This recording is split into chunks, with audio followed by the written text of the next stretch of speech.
যুক্তরাষ্ট্রে নতুন করে আরোপিত শুল্ক নিয়ে ফের আলোচনার টেবিলে ঢাকা ওয়াশিংটন।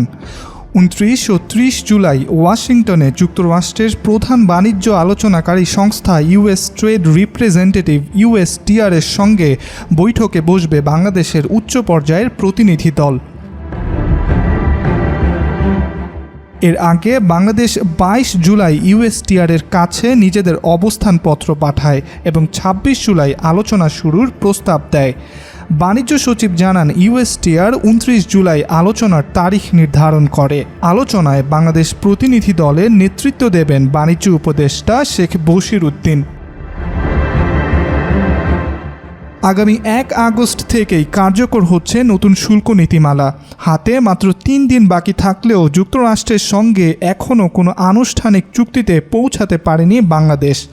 মার্কিন বাণিজ্য মন্ত্রী হাওয়ার্ড লুটনিক স্থানীয় সময় রোববার 27 জুলাই ফক্স নিউজ সানডে অনুষ্ঠানে জানান, বাণিজ্য অংশীদারদের ওপর শুল্ক আরোপের জন্য নির্ধারিত সময়সীমা চূড়ান্ত এবং তা আর বাড়ানো হবে না।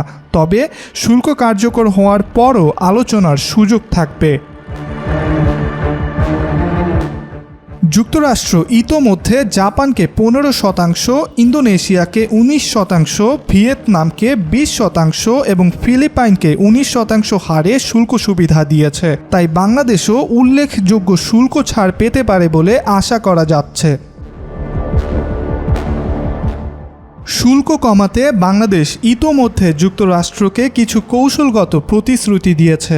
এর মধ্যে রয়েছে যুক্তরাষ্ট্রের বোয়িং কোম্পানি থেকে 25টি বিমান কেনার অর্ডার, প্রতি বছর 7 লাখ টন গম আমদানির চুক্তি এবং তুলা আমদানির পরিমাণ বৃদ্ধির ঘোষণা। এছাড়া বর্তমানে যুক্তরাষ্ট্র থেকে $30 কোটি ভোজ্য তেল আমদানির পরিমাণ বাড়িয়ে $100 কোটি উন্নীত করার প্রতিশ্রুতিও দেওয়া হয়েছে। সরকারের পক্ষ থেকে জানানো হয়েছে, এসব প্রতিশ্রুতি কোনো একক নির্ভরতার প্রতীক নয়। ভবিষ্যতে প্রয়োজন অনুযায়ী অন্যান্য উৎস থেকেও আমদানি করা হবে। তবে বর্তমানে আলোচনার মূল বিষয় হচ্ছে মার্কিন শুল্ক হার কমানো, কারণ 35% পর্যন্ত অতিরিক্ত শুল্ক দিয়ে মার্কিন বাজার ধরে রাখা প্রায় অসম্ভব হয়ে পড়েছে। ইব্রাহিম হোসেন, আজকাল।